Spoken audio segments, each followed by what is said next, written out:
Hello, welcome to the Hard Reset channel, and today I'm going to show you how to add or remove a Google account on your DUOQIN F22 Pro phone.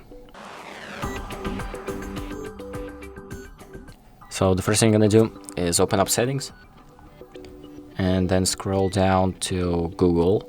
So you're going to find the Google option, so click on that. And now here you're going to have the sign in option if you aren't signed in yet, so click on that. And here you're going to enter the PIN to your phone lock screen. And now you're going to enter your Google account email. I'm going to do that really quickly.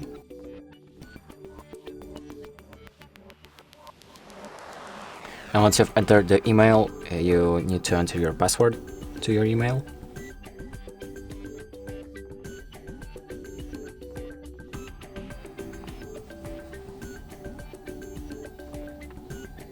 So there you go. Once you've entered your password, you should be logged in.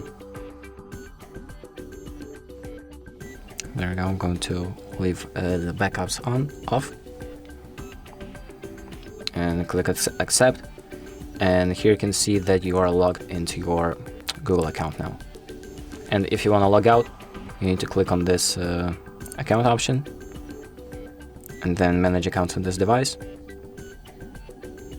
And then select your email and click on remove account. There we go. I'm going to enter my PIN again. And that's it, the account has been removed. And that's about it. Thank you for watching, and make sure to like and subscribe.